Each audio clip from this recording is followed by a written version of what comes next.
Baik. Assalamualaikum warahmatullahi wabarakatuh. Waalaikumsalam warahmatullahi wabarakatuh. Baik, jumpa kembali ya di dalam mata kuliah yang berbeda ya. Hari ini kita ketemu di dalam pembelajaran daring ya, pembelajaran daring pada mata kuliah leadership ya.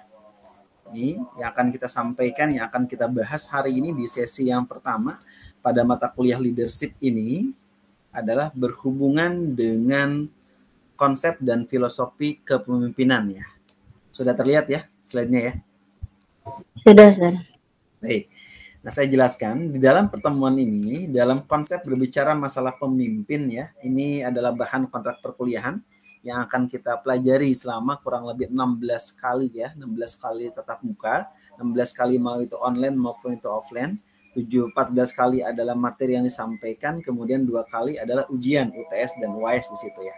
Nah, di dalam perkuliahan ini pun ada tugas ya, ada tugas, biasanya tugas itu terdiri dari 3 kali tugas sebelum UTS dan 3 kali tugas sebelum UAS. Jadi totalnya ada 6 tugas. Nah, pengerjaan tugasnya biasanya deadline-nya itu 3 tugas itu saya deadline-nya biasanya ketika pas mau UTS. Kemudian deadline 3 tugas berikutnya adalah sebelum UAS gitu. Jadi totalnya ada 6 tugas, tidak dikerjakan di persesinya. Jadi silakan teman-teman nanti bisa mengatur waktu sendiri pengerjaannya. Yang penting pada saat ujian UTS berarti 3 tugas selesai dikerjakan. Kemudian 3 tugas berikutnya juga dikerjakan sebelum UAS di situ. Nah, bahan yang akan kita pelajari dalam 14 kali tatap muka ini, yang pertama hari ini kita belajar masalah konsep dan filosofi kepemimpinan. Yang kedua adalah peran dan fungsi kepemimpinan. Yang ketiga adalah kepemimpinan formal dan non formal. Yang keempat adalah teori-teori kepemimpinan. Yang kelima adalah pendekatan tipe dan gaya kepemimpinan. Yang keenam adalah konsep kepemimpinan strategik. Yang ketujuh adalah studi kasus ya, kepemimpinan aktual. Nanti pertemuan 8 adalah UTS, pertemuan ke-9 adalah konsep pohon keputusan. Yang pertemuan ke-10 adalah kepemimpinan dan pengambilan keputusan. Yang pertemuan 11 adalah kepemimpinan dan strategi pengendalian organisasi. Yang ke-12 adalah kepemimpinan dan pengembangan organisasi. Yang ke-13 adalah kepemimpinan dan pemberdayaan sumber daya manusia. Yang ke-14 nanti belajar tentang masalah kepemimpinan dan kaderisasi. Yang ke-15 adalah studi kasus ya tentang kepemimpinan. Yang ke-16 adalah UAS gitu. Nah, ini adalah referensi yang dari bukunya ya. Silahkan teman-teman jika mau mencari dan mau mempelajari mendalam, silahkan cari di luar ya bukunya ya. Nah, tapi kalaupun ini kita akan diskusi tentang bahan materi, bahkan nanti bahan-bahan e-book pun akan saya berikan nanti di Edlink ya. Nah, ini persentase ya untuk penilaian, kehadiran sebesar 10%, tugas adalah 20%, kemudian UTS 30%, kemudian UAS adalah 40%. Jadi totalnya adalah 100%. Yang dikonversi nanti nilainya menjadi A, A-, B+, B, B-, C+, C, dan seterusnya gitu ya. Capaian pembelajaran yang diharapkan ketika sudah belajar di pertemuan pertama ini, diharapkan mahasiswa mampu menjelaskan konsep dan filosofi dari kepemimpinan itu sendiri apa. Nah, kita berbicara tentang sejarah umat manusia ya. Sejak zaman Nabi Adam alaihissalam hingga hari ini, memperlihatkan bahwa sejak dahulu hingga sekarang manusia hidup berkelompok dan dari kelompok ke kelompok lain lahirlah adalah pemimpin. Ya, berbagai macam jenis pemimpin, misalnya pemimpin di bidang agama, pemimpin di bidang kebudayaan, pemimpin di bidang pendidikan, pemimpin formal, pemimpin informal, pemimpin politik, pemimpin perusahaan, di mana mereka melakukan kerja kepemimpinan pada bidang mereka masing-masing. Yang jelas penting sekali dan pasti akan dibutuhkan yang namanya seorang pemimpin. Kenapa dibutuhkan seorang pemimpin? Karena seorang pemimpin ibaratnya adalah seorang yang ibaratnya yang menunjukkan arahnya mau dibawa kemana. Kalau ibaratnya istilahnya driver mobil ya, dia yang akan menggerakkan semua energi dan timnya itu untuk bisa kemana yang mau diarah tujuannya itu. Kemudian menurut pengertian pemimpin, menurut Hersey dan Blanstein ya. Nah, ini dia katakan bahwa pemimpin adalah seseorang yang dapat mempengaruhi orang lain atau kelompok untuk melakukan unjuk kerja maksimum yang telah ditetapkan sesuai dengan tujuan organisasi. Jadi pemimpin di sini diartikan bagaimana dia bisa mempengaruhi orang lain. Dengan dia mempengaruhi orang lain secara otomatis ya, kelompok dalam melakukannya untuk unjuk kerja maksimum ini ditetapkan dengan dia punya target, punya tujuan. Tujuannya apa? Goalnya adalah tujuan dari organisasi. Kemudian menurut Morgan, dia mengemukakan ada 3 peranan penting pemimpin disingkat dengan 3A. Ya, aligning, dia adalah menyalakan semangat pekerja dengan tujuan individunya. Ya, aligning, menggabungkan tujuan individu dengan tujuan organisasi sehingga setiap orang menuju ke arah yang sama. Kemudian allowing, memberikan keleluasaan kepada pekerja untuk menantang dan mengubah cara mereka dalam bekerja. Ini adalah pemimpin. Kemudian pengertian lain dari pemimpin, seorang pemimpin adalah seseorang yang karena kecakapan, skill, pribadinya dengan atau tanpa pengangkatan resmi yang dapat mempengaruhi kelompok yang dipimpinnya untuk mengerahkan usaha bersama ke arah pencapaian sasaran-sasaran tertentu. Jadi ini adalah seorang pemimpin. Pemimpin itu cuma bedanya dengan pemimpi, cuma beda N-nya. Pemimpi adalah orang yang tidur terus-menerus, dia berharap, dia berhayal, dia ingin menjadi seorang pemimpin. Tapi pemimpin adalah seseorang yang mempunyai action, yang mempunyai gerak, yang mempunyai suatu target dalam hidupnya, bagaimana dia memberdayakan semua orang, dalam hal ini bawahannya, untuk bisa bekerja sesuai dengan apa? Dengan tujuan organisasinya. Nah, ini pendahuluan ya. Dikatakan bahwa pemimpin ada seorang leader ya, Presiden RI pertama ya, ini adalah Insinyur Soekarno. Beliau mengatakan kekuasaan seorang presiden ada batasnya. Karena kekuasaan yang langgeng hanyalah kekuasaan rakyat dan di atas segalanya adalah kekuasaan Tuhan yang Maha Esa. Artinya apa? Kekuasaan seorang RI 1 itu dikuasain sepenuhnya oleh kehendak rakyat. Tetapi kekuasaan yang sebenarnya itu kembali dari Allah Subhanahu wa Ta'ala. Ini adalah kata-kata dari seorang leader atau seorang pemimpin gitu ya. Macam-macam sebutan kepada para pemimpinnya.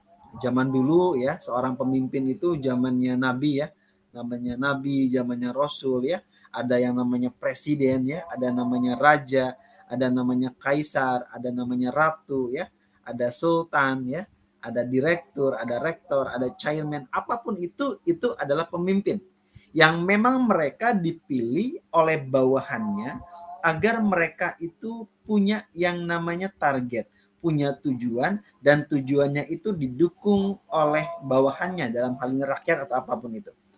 Atau dikatakan sebagai seorang manajer. Seorang manajer dia punya bawahannya, atau seorang komandan, seorang bos dan lain sebagainya.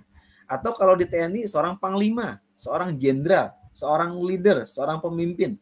Atau kalau dalam organisasi yang lain bisa ketua, bisa kepala ya. Kalau di sholat kan kita ada imam ya. Imam itu pemimpin, ada lagi khalifah di sini.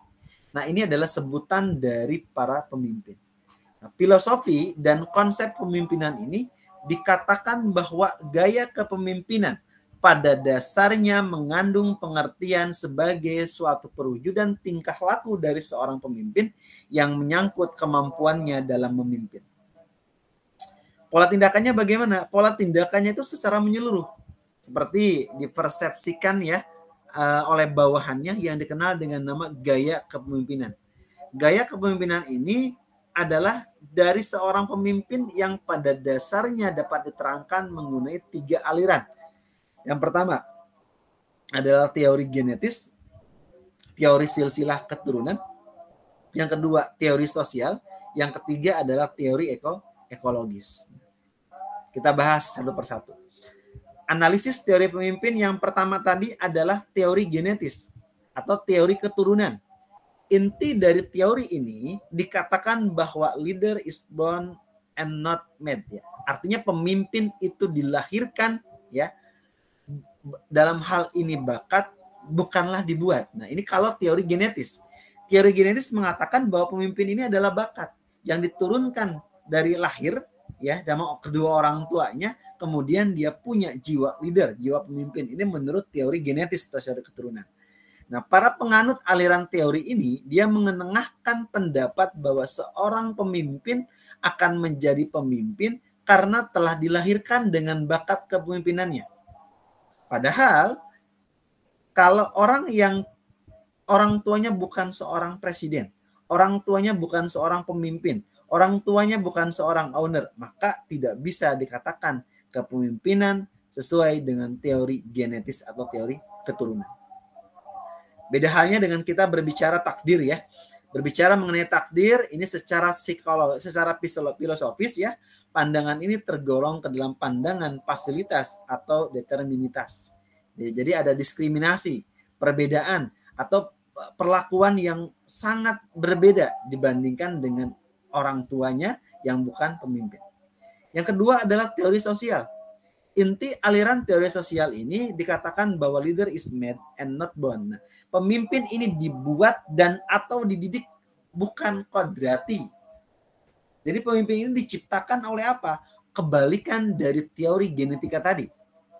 Di mana para penganut teori ini dia mengenengahkan pendapat yang mengatakan bahwa setiap orang bisa menjadi pemimpin apabila diberikan pendidikan dan pengalaman yang cukup. Jadi artinya belajar di sosial dan sebagainya. Yang ketiga, teori ekologis. Dalam teori ekologis, seseorang hanya akan berhasil menjadi pemimpin yang baik apabila ia telah memiliki bakat kepemimpinan. Bakat tersebut kemudian dikembangkan ya melalui pendidikan yang teratur ya, dan pengalaman yang memungkinkan untuk dikembangkan lebih lanjut. Ada lagi menurut Hersey ya dan Blanchard tahun 92, dia berpendapat bahwa gaya kepemimpinan itu pada dasarnya merupakan perwujudan dari 3 komponen. Pemimpin itu sendiri, bawahannya, serta situasi di mana proses kepemimpinan tersebut diwujudkan. Sehingga gaya kepemimpinan kalau kita misalkan dengan simbol K, dia merupakan fungsi dari pemimpin, dari pimpinan. P. Bawahan adalah B dan situasi adalah S yang dapat dinotasikan sebagai K sama dengan F dalam kurung P dalam kurung koma B koma S. Jadi seorang pemimpin di sini K adalah gaya kepemimpinan sama dengan dia merupakan fungsi atau variabel dari pimpinan, dari bawahan plus dari situasi yang ada. Pimpinan dalam hal ini simbolnya adalah V. Dia adalah seseorang yang dapat mempengaruhi orang lain atau kelompok untuk melakukan unjuk kerja maksimum yang telah ditetapkan sesuai dengan tujuan organisasi. Organisasi akan berjalan dengan baik jika pimpinan mempunyai kecakapan dalam bidangnya. Dan setiap pimpinan mempunyai keterampilan yang berbeda, setiap keterampilan teknis, manusiawi, dan konseptual. Kemudian bawahan. Bawahan itu apa? Bawahan itu adalah orang, seseorang atau kelompok orang yang merupakan anggota dari suatu perkumpulan atau pengikut yang setiap saat setiap melaksanakan perintah dan tugas yang telah disepakati berguna untuk mencapai tujuan. Dalam suatu organisasi, bawahan mempunyai peranan yang sangat strategis karena sukses tidaknya seseorang pemimpin tergantung pada bawahannya. Situasi. Nah, menurut Hersey dan Blanchard di sini, dia mengatakan bahwa suatu keadaan yang kondusif di mana seseorang pimpinan berusaha pada saat-saat tertentu mempengaruhi perilaku orang lain agar dapat mengikuti kehendaknya dalam rangka mencapai tujuan bersama. Tindakan pemimpinan ini pada beberapa tahun yang lalu tentunya tidak sama ya yang dilakukan pada saat yang saat ini. Karena memang situasinya telah berlainan. Nah, ini definisi tadi pemimpin. Sekarang definisinya adalah definisi dari kepemimpinan. Apa itu kepemimpinan? Kepemimpinan adalah perilaku dari seseorang individu yang memimpin aktivitas-aktivitas suatu kelompok, suatu tujuan yang ingin dicapai bersama. Dia punya share goal-nya di gini. Kepemimpinan juga diartikan sebagai pengaruh antar pribadi yang dijalankan dalam situasi tertentu. Serta juga diarahkan melalui proses adanya komunikasi ke arah pencapaian satu atau beberapa tujuan tertentu. Kepemimpinan juga diartikan sebagai pembentukan awal serta pemeliharaan struktur dalam harapan dan interaksi. Nah, ini banyak ya definisinya ya.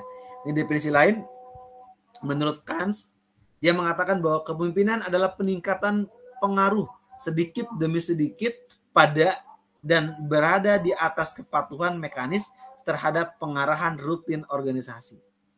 Ada juga yang mengartikan si Rawls dan Bentley, dia mengatakan bahwa kepemimpinan itu adalah proses yang mempengaruhi aktivitas suatu kelompok yang diorganisasi ke arah pencapaian tujuan.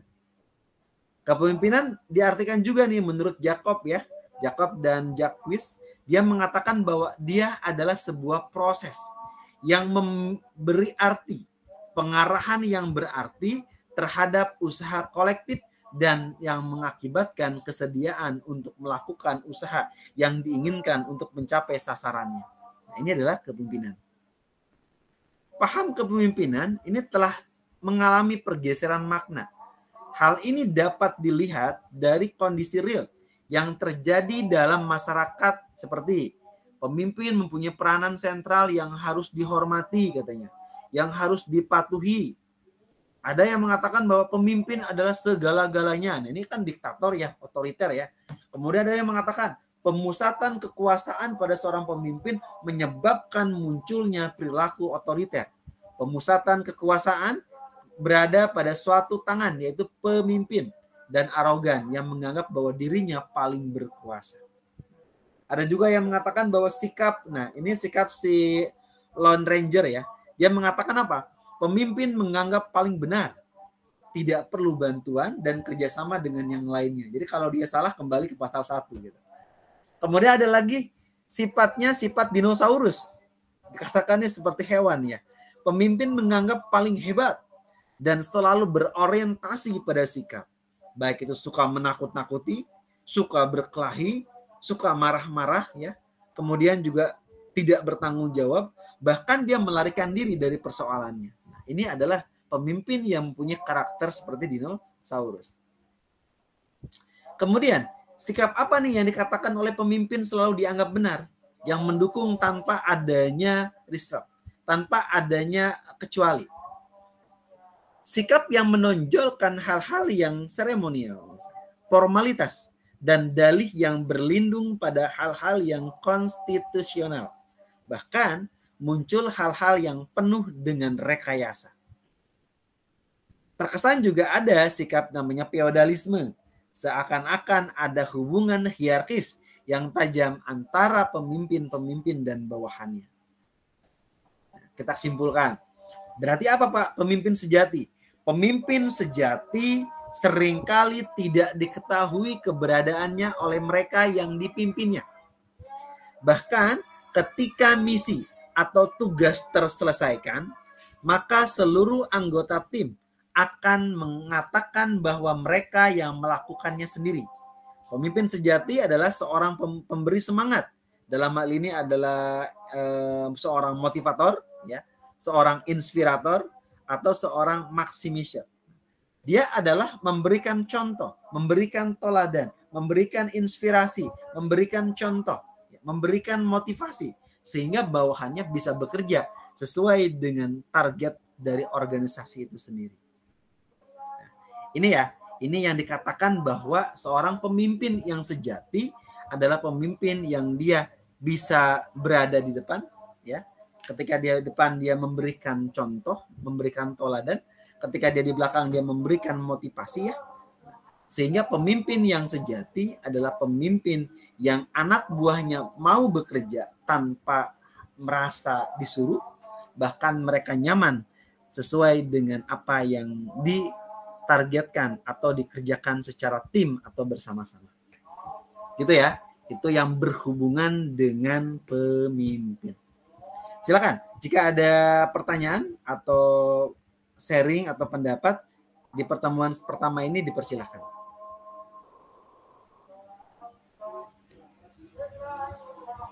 Maaf, Pemimpin Sir, itu beda. Silakan. Maaf, Sir, ini di luar pembelajaran. Saya baru ambil matkul ini kemarin di hari Senin, baru validasi FRS. Dan Pak Erik memohon kepada dosen matkulnya untuk mensinkronisasikan adlink-nya agar nama saya ada di adlink. Oke, sebentar. Itu nanti saya sinkronkan ya, synchronize berarti. Berarti baru kemarin ya? Iya, saya baru Senin validasi Oke, FRS. nggak apa-apa. Kita sinkronkan. Oke, ada.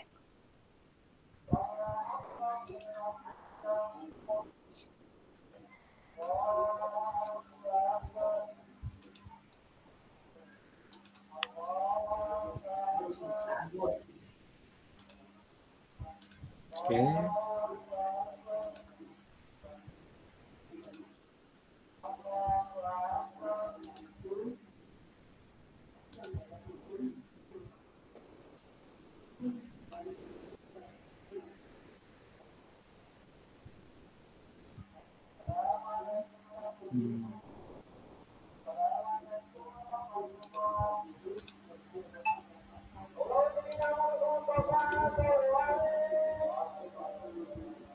Udah ada belum namanya?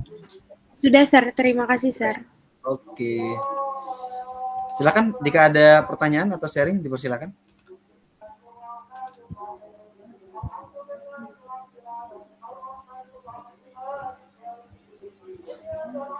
Sir, saya ingin bertanya, Sir. Boleh, silakan.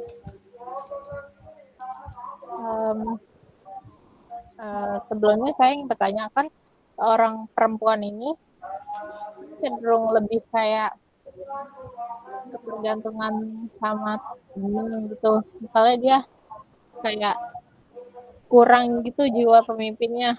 Itu gimana cara ngebangkitin jiwa kepemimpinan kita gitu biar kita nggak biar lebih mandiri lah.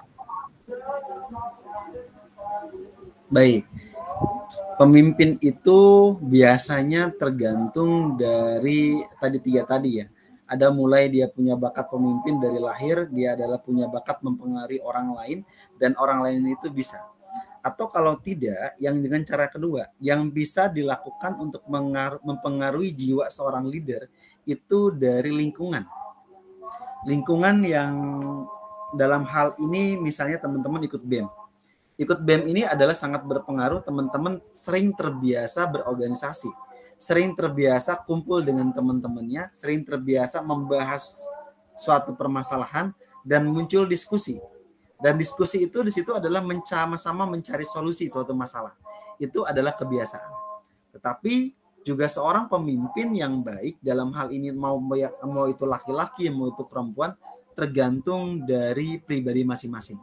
Tapi Pak, ada orang yang pemimpin itu biasanya orang yang memiliki karakternya adalah karakter yang ini ya, ibaratnya itu dia benar-benar berjiwa kolerik lah kalau saya bilang. Karena kolerik itu adalah apa? Seseorang yang lebih senang memaksa. Seseorang yang dia yang penting dalam hidupnya itu cepat targetnya tercapai. Tapi ada orang yang memang karakternya itu orang-orang yang ibaratnya sama saja gitu loh. Jadi orang-orang yang ibaratnya itu ya udahlah ikuti jalur apa yang adanya gitu. Dan orang-orang seperti ini adalah orang-orang yang tipikalnya dia agak kurang di dalam memimpin. Kembali ke konsep pemimpinan bahwa manusia itu mau laki-laki mau perempuan, takdir manusia itu adalah kita untuk dijadikan sebagai khalifah di muka bumi ini. Jadi kecil kemungkinan kita adalah seorang pemimpin buat orang lain atau pemimpin minimal buat diri kita sendiri. Kita bisa mengatur diri kita sendiri, bisa memanage diri kita dengan baik, sehingga apa yang kita manage ini, diri kita menjadi orang yang produktif, menjadi orang yang baik, menjadi orang yang mempunyai target-target yang tercapai sesuai dengan target yang diinginkan. Pemimpin diri sendiri. Kedua, ketika seorang perempuan dia punya adik, dia pun akan jadi seorang pemimpin. Dia akan memberikan contoh kepada adiknya. Ketika seorang pemimpin saat ini yang lebih banyak menuntut dibandingkan dengan memberi contoh. Anak generasi saat ini, generasi zilenial, generasi Z, atau bahkan yang lahir tahun 2020 ke atas, ini adalah anak yang lahir generasi alpha. Ini adalah orang yang tidak bisa disuruh-suruh tanpa diberikan contoh. Penjiplak ulung, seseorang yang memang umurnya di bawah kita, dia akan mengikuti pola yang sudah kita berikan. Gitu. Nah, kemudian ketika misalnya seorang menikah, Ada laki-laki dan perempuan diikat dengan janji suci, kemudian dia menikah. Dia pun akan jadi pemimpin. Perempuan pun minimal akan menjadi pemimpin buat anaknya. Bagaimana dia mengatakan bahwa keberhasilan seorang pemimpin dalam hal ini rumah tangga, itu keberhasilan seorang anak, kesuksesan seorang anak itu tergantung dari ibunya. Berarti ibunya adalah pemimpin. Bedanya apa? Bedanya ada orang yang memang dia berani di dalam mengambil suatu keputusan. Tetapi ada orang yang tidak berani mengambil keputusan. Nah, di saat dalam keadaan genting, seorang kita harus action mengambil keputusan dengan sangat cepat, ya, atau bahasanya kerja yang gercep gitu. Nah, ini harus diambil. Pasti ada Pak hal yang tidak enak Pak. Saya orang yang gak enakan sama orang dan segala macam. Dalam suatu tim yang ada enak dan tidak enak, yang ada caranya kita bisa menyelesaikan target kita, menyelesaikan masalah yang ada. Demi apa? Demi mewujudkan yang namanya keberhasilan di dalam target tujuan organisasi itu sendiri. Nah, kalau misalnya bisa makanya langkah untuk menjadi seorang pemimpin. Banyak loh pemimpin perempuan, bahkan Presiden Indonesia Soekarno Putri, dia presiden pertama untuk menjadi seorang.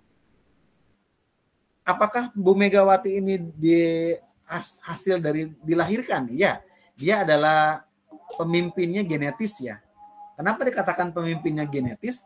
Karena pemimpinnya dia berasal dari keturunan dari Pak Soekarno, Insinyur Soekarno, yang kemudian diwarisi darahnya, diwarisi dengan gennya, kemudian jadi seorang pemimpin. Ada juga orang pemimpin yang lahir dari keadaan, yang lahir dari lingkungan yang membentuknya. Orang tuanya biasa aja, orang tuanya tidak berani, tiba-tiba anaknya ini mulai dari SMA dia ikut organisasi, sampai kuliah dia ikut organisasi, bahkan dia lebih sering ikut asosiasi, ikut komunitas dan sebagainya, sehingga terbiasa kumpul dengan orang-orang baik, kumpul dengan orang-orang yang mempunyai target di dalam hidupnya, di dalam organisasinya, sehingga dia terbentuk karakter yang kuat. Karakter yang mandiri, tidak karakter yang manja. Ketika berbicara karakter mandiri, berarti dia adalah karakter yang siap jika menjadi seorang pemimpin. Pemimpin yang baik adalah pemimpin yang siap dipimpin dan siap memimpin. Siap memimpin berarti ketika ada kepercayaan dari sekelompok orang, akhirnya orang memilih kita jadi leader, berarti kita harus siap tuh, berarti siap memimpin. Tapi ketika kita berada di bawahan, kita ada punya bos lagi, kita ada di bawah, berarti kita harus bisa memposisikan diri kita menjadi orang yang dipimpin. Gitu. Seperti itu. Jadi kurang lebihnya kembali, bagaimana Pak caranya? Latihan. Ketika kita sudah latihan terus-menerus, kita sudah terbiasa kumpul dengan orang-orang pemimpin, orang-orang hebat, insya Allah dengan sendirinya kita pun akan jadi orang hebat. Tapi kalau kitanya takut untuk menjadi seorang pemimpin, ya sulit kemungkinannya. Bahkan kalau teman-teman mau dilatih, setiap teman-teman mau tidur, teman-teman hapuskan semua macam apapun keluh kesah dalam hidup teman-teman. Teman-teman marah sama orang lain, teman-teman habis ngomel-ngomel sama orang lain, teman-teman punya dendam sama orang lain, punya sakit hati sama siapapun orang, ikhlaskan, maafkan, dan mintakan di dalam diri, katakan di dalam diri sebelum tidur, ya Allah, jadikan saya seorang pemimpin yang baik, pemimpin yang mandiri, pemimpin yang bijaksana, pemimpin yang hebat, seolah-olah seperti siapa Anda sebutkan, silakan. Nah, itu di bawah pikiran bawah sadar, Anda akan setiap hari itu mengatakan saya pemimpin, itu akan terbentuk karakter dengan sendirinya. Karena kenapa? Setiap kata-kata positif yang kita baca setiap hari, yang kita ulang-ulang terus-menerus, itu akan masuk ke dalam pikiran bawah sadar kita, dan kita akan menetapkan dalam hati kita, dan kita akan berlomba untuk memperbaiki diri, untuk menjadi seorang pemimpin yang baik. Siapa tahu dari sini timbul seorang pemimpin ketika Anda punya perusahaan, Anda punya usaha, atau Anda jadi bos di tempat orang lain, atau Anda jadi seorang yang memang anggota dewan, DPR, MPR, atau apapun itu, ya, sehingga Anda harus bisa yang namanya memimpin. Memimpin itu adalah seni, di mana teman-teman bisa menggerakkan orang lain dan orang lain merasa mau bekerja di bawah bawahan teman-teman itu. Jadi intinya adalah mulai dari diri sendiri, penuh yakinkan kepercayaan, semua apapun yang menjadi target teman-teman, kalau kelemahan apapun harus ditingkatkan. Karena di dalam hidup itu tidak ada kata kelemahan. Bahkan teman-teman punya kelemahan pun bisa ditingkatkan kelemahannya. Dengan cara apa? Dengan cara teman-teman memperbaiki diri, memperbaiki kualitas diri yang lebih baik. Sehingga dengan kualitas diri yang lebih baik, teman-teman akan menjadi orang yang lebih hebat dibandingkan dengan yang lainnya. Silakan jika ada yang mau ngasih tanggapan. Sir, tapi kan misalnya kita udah berani nih, sebenarnya kita keberanian tuh ada gitu jadi seorang pemimpin, tapi kayak kita tuh mau memimpin tapi takut gitu, Sir, itu gimana? Nah, terus bagaimana kalau ketika mau jadi pemimpin tapi takut? Sementara yang dihadapin itu karakter manusia, orang-orang di dalamnya beda gitu. Apalagi kalau Anda masih muda, yang jadi anak buahnya yang lebih tua gimana? Nah iya itu benar tuh, kan kadang kendala kayak gitu. Ya kan? Kalau ada yang lebih tua, ketika misalnya kita jadi seorang leader, seorang pemimpin, kita mengatakan kepada bawahan kita gitu. Yang membedakan kita dengan yang lain adalah bukan melihat dari segi umur, tapi melihat dari segi target sama-sama. Kita adalah tim. Kita adalah super tim yang tim ini satu sama lain sama-sama saling bekerja dengan baik agar apa? Agar kita bisa mencapai tujuan bersama. Gitu. Tapi kalau berbicara masalah, oh saya senior Pak, saya junior gitu.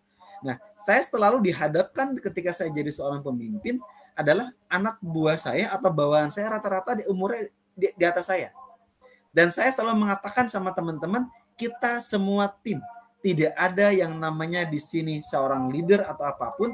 Leader dan sebagainya itu hanya ibaratnya apa? Hanya ibaratnya kepercayaan yang diberikan oleh organisasi, oleh yang punya, atau siapapun itu yang mengemban amanah kepada kita, dan akhirnya kita dipercaya menjadi seorang pemimpin. Bantu saya dalam menyelesaikan semua tugas-tugas, target, rencana yang memang yang menjadi target perguruan tinggi, yang menjadi target organisasi itu agar tercapai dengan baik. Yang paling gampang sebenarnya kalau jadi pemimpin di tempat kerja ya. Kenapa lebih gampang? Karena mereka orientasinya kan berarti bekerja. Ketika mereka bekerja, tidak ikut dengan aturan yang ada, sesuai dengan SOP-nya, kita punya hak kita untuk menilai dia. Pak, saya nggak enakan orangnya baperan. Nah, gimana tuh? Kalau teman-teman orangnya baperan, teman-teman nggak enakan menyuruh-nyuruh yang lain, teman-teman akan kewalahan mengerjakan kerjaannya sendiri. Padahal teman-teman punya tim. Jadi teman-teman mengerjakan sendiri, superwoman jadinya kalau perempuan. Kalau laki-laki superman, kerjanya sendiri. Sementara anak buahnya dengan santai ria mereka. Apakah itu menjadi seorang pemimpin yang baik? Yang jelas, ketika kita berada atau dipercaya untuk jadi seorang pimpinan, siapapun bawahan kita yang penting bekerja atau memimpin sesuai dengan jobnya, sesuai dengan alurnya, sesuai dengan namanya tupoksinya, tugas pokok dan fungsi masing-masing, sehingga kita bisa menjadi pemimpin yang baik. Terus ketika gimana Pak, kalau anak bawahan kita nggak bisa, berarti ada cara kita, bagaimana cara kita memberikan, mendampingi, agar anak buah kita bisa mengerjakan dengan sama dengan kita bareng-bareng dan dia merasa bahwa kita mengayomi dia. Ini yang agak sulit nih. Biasanya kalau tipe pemimpinnya baperan, tipe pemimpinnya nggak enakan, kalau punya bawahannya yang rese, yang nggak mau kerja, tapi mereka mau eksis doang, nah ini yang berat. Makanya seorang pemimpin itu satu, harus mempunyai karakter atau jiwa kolerik. Kolerik itu adalah jiwa yang memaksa, sedikit memaksa, memang keras orangnya, ketika dia sudah punya target harus tercapai. Itu orang-orang kolerik. Beda dengan orang-orang pragmatis. Kalau orang pragmatis adalah orang yang dia diam aja, ketika dia disuruh, dia dimotivasi, baru dia mau gitu. Nah, ini kan masalah. Kenapa saya katakan masalah? Masalahnya teman-teman tidak akan bisa menyelesaikan permasalahan itu dengan baik. Kalau teman-teman kerja, anak buah teman-teman banyak, tim teman-teman banyak, tapi ngerjain sendiri, capek sendiri kan? Yang ada teman-teman merasa teman-teman sendiri dan teman-teman tidak bisa mengoptimalkan otak-otak yang ada dimiliki oleh masing-masing tim. Mereka punya pengalaman berbeda, punya ilmu berbeda, punya skill berbeda, punya keahlian yang berbeda, dan sama-sama mempunyai ide dan kreativitas yang berbeda. Sehingga dengan kreativitas yang berbeda, dengan semuanya berbeda, itu akan memberikan warna baru, akan memberikan masukan baru kalau dikerjakan secara bersama-sama dengan tim yang ada. Jadi bangun super team, jangan lakukan seperti Superman atau Superwoman. Kalau itu yang terjadi, kita sendiri yang akan capek di dalam menyelesaikan permasalahan kita menjadi seorang pemimpin yang baik. Ada lagi? Silakan.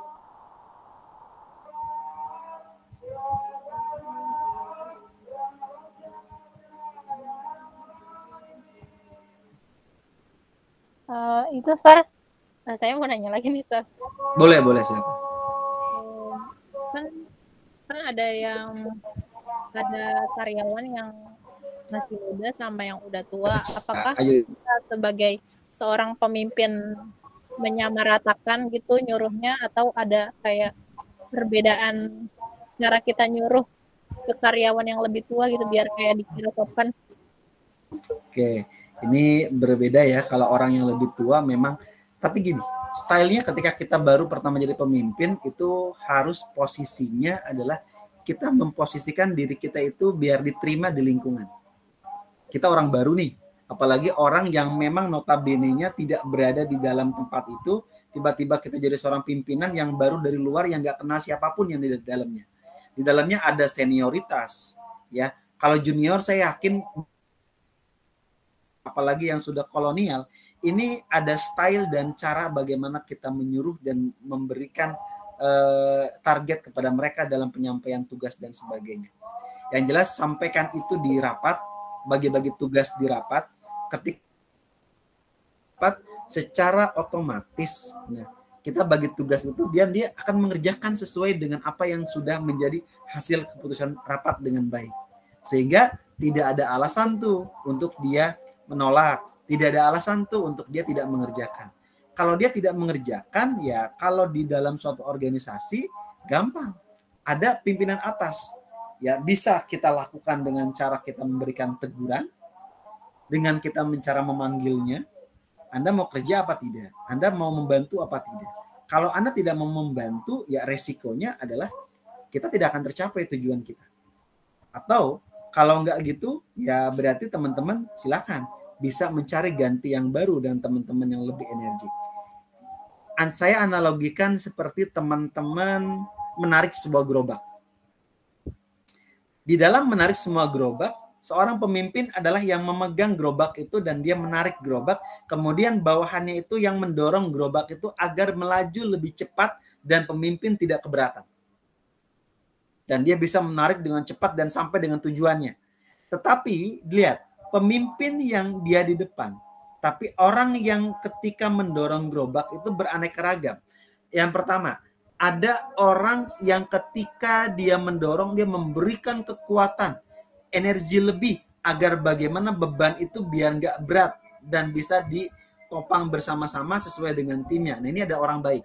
Orang baik yang dia mau kerja bareng-barengan dan dia mau dipimpin dan dia mau membantu pimpinannya untuk mencapai tujuannya.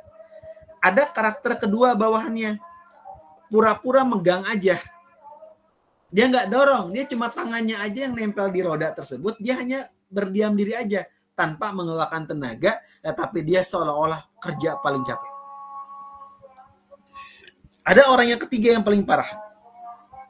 Adalah orang yang tidak mendorong, tidak megang gerobak, tetapi dia kakinya sebelah naik ke gerobak, seolah-olah dia menambah beban di dalam suatu perusahaan. Nah, ketika dia menambah beban di dalam suatu perusahaan, alternatif pilihan kita jadi seorang pemimpin bagaimana? Apakah kita membiarkan saja orang seperti itu? agar dia bisa diam aja dan dia kerja enak semaunya, seudelnya dia gitu. Atau mau seperti apa? Orang yang menghambat di dalam suatu keputusan, di dalam suatu tim, daripada dia menjadi duri, dan duri itu lama-lama akan menusuk dan lama-lama menjadi bekas luka, lama-lama menjadi koreng, lama-lama bisa menjadi infeksi, dan lama-lama bisa kita diamputasi. Alternatifnya, kalau saya melihat orang seperti itu adalah silakan. Jika Anda seorang pemimpin, Anda harus bisa mengambil sikap yang baik. Bagaimana caranya untuk bisa menyelesaikan orang tersebut dengan cara yang baik, dengan cara dia tanpa dibuat ini, atau gimana? Atau kita buat dia nggak nyaman. Dia kerja dengan tim kita, tapi kalau dia nggak mau kerja, nggak usah kita ajak aja. Nggak usah kita ajak rapat, nggak usah kita ajak apa. Lama-lama dia akan, ketika dia enak sendiri, lama-lama juga dia akan merasa bahwa dia dijauhi dari timnya. Sehingga dijauhi dari timnya, dia akan menjadi orang yang kebingungan, tidak dikasih kerjaan juga, dan lama-lama kita bisa memberikan penilaian setiap berapa bulan sekali, 3 bulan atau 6 bulan sekali, kemudian bisa mengambil keputusan di dalam untuk memperbarui tim yang ada di organisasi yang kita ini kan. Mas Yandi. Iya, Sir, saya mau bertanya, Sir. Terdengar belum ya, Sir? Iya, sudah terdengar. Kan saya pernah ya, Sir, ya, menjadi seorang pemimpin. Dan bersama juga sama mantan seorang pemimpin, Sir. Oke. Penggantinya, Sir. Nah, saya pernah diperlakukan didiskriminasi gitu, Sir. Jadi jadi objek untuk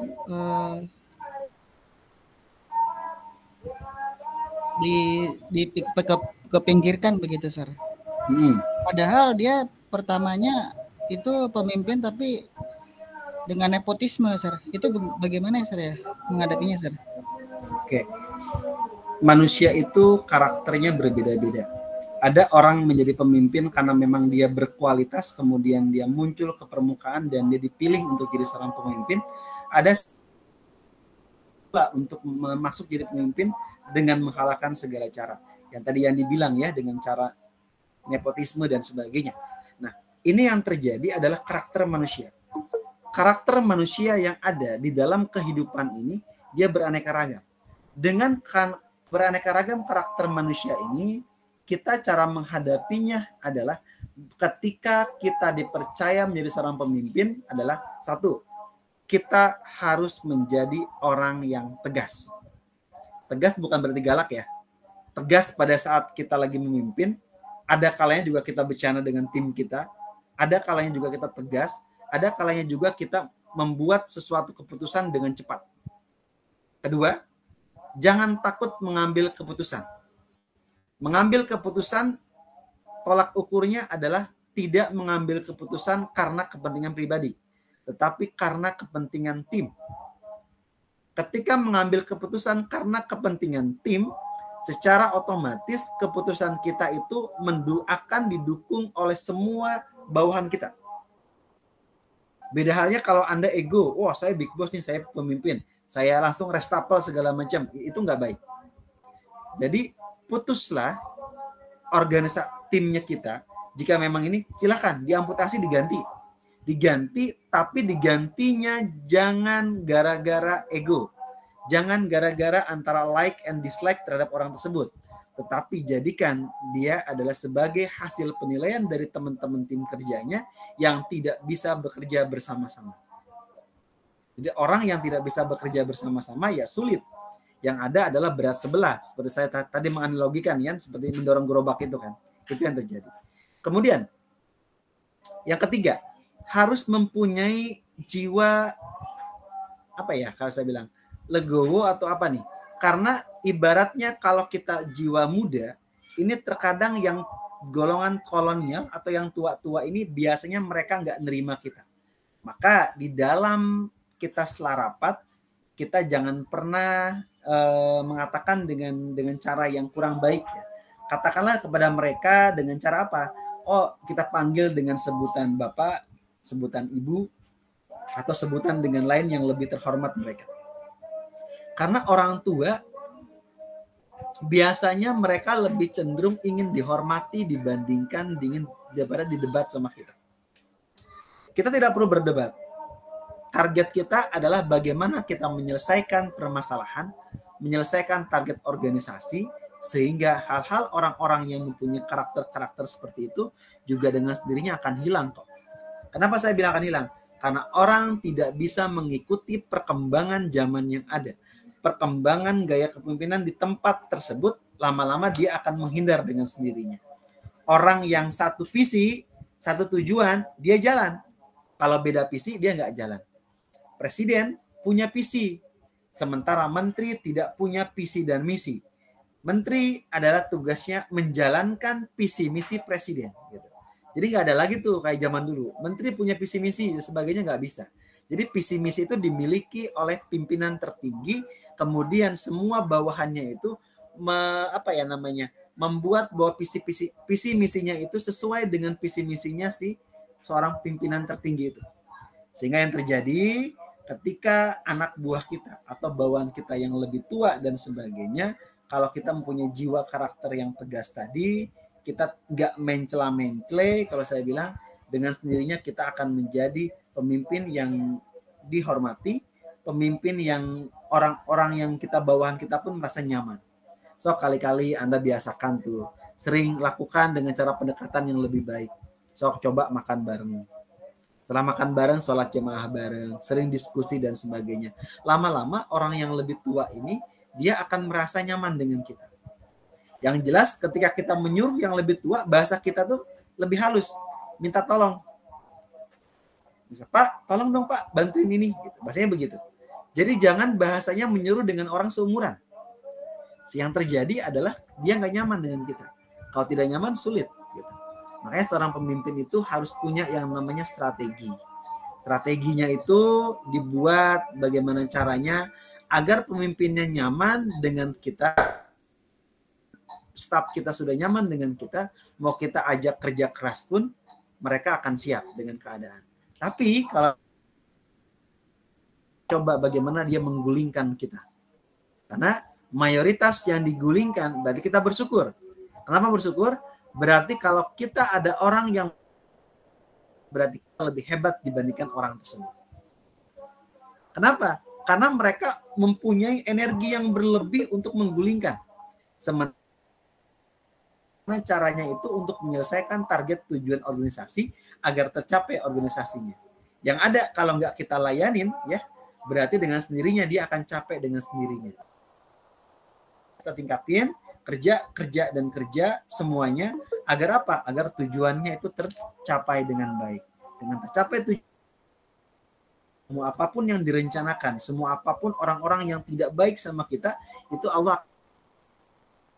Bahkan yang muslim, jika percaya bahwa yang namanya seorang pimpinan, dimanapun itu, mulai dari pemimpinan tingkat sekolah, tingkat universitas, tingkat kecamatan, bupati masuknya ya, dengan tingkat RI 1 presiden dan sebagainya, pasti akan ada orang yang menjatuhkan kita. Yang muslim, yang percaya, silakan. Anda jangan tinggalkan tuh sholat tahajud. Sering rajin itu.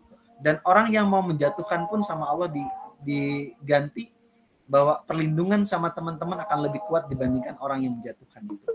Yang jelas kebaikan kita, ya kita misalnya hubungan kita baik, hablum minallah baik, hablum minannas baik, insya Allah apapun yang menjadi pemimpin kita, kita akan bisa menyelesaikan sesuai dengan periode kita. Berapa tahun satu periode? 5 tahun akan selesai dengan kita selesaikan. Gitu. Jadi tidak terputus di tengah jalan. Kalaupun terputus di tengah jalan, itu karena memang keadaan suatu hal, Anda ada pilihan yang lebih baik dan segala macam, itu lain cerita.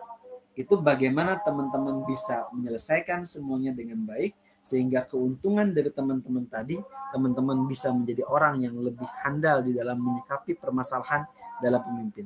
Pemimpin yang baik adalah pemimpin yang bijak. Ya, bijak itu harus bijak, benar-benar bijak. Tidak bijak sana, tidak bijak sini. Kalau bijaksana berarti ada sekelompok orang di sana yang diprioritaskan. Nggak bijak sini juga. Jadi ada satu pihak sini yang prioritaskan. Jadi ketika seorang pemimpin yang bijak adalah seorang pemimpin yang menutup kemungkinan bijak di sana dan bijak di sini itu nggak ada. Yang ada dia netral. Dengan dia netral, secara otomatis dia adalah seorang pemimpin yang baik, pemimpin yang sejati, pemimpin yang handal, bahwa dia adalah pemimpin yang menjadi kebanggaan oleh orang-orang yang pernah menjadi bawahannya. Seperti itu Mas Yadi.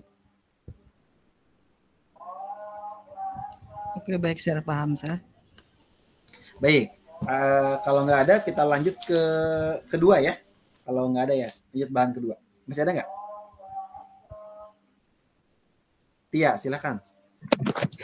Sir, aku mau nanya, ini terkait misalkan aku pernah ada kasus kayak misalkan kayak gini, satu organisasi ini apa sih kayak si pemimpin yang paling tingginya ini memiliki seorang kepercayaan. Nah, si orang kepercayaannya ini kayak diminta untuk memimpin si organisasi itu gitu.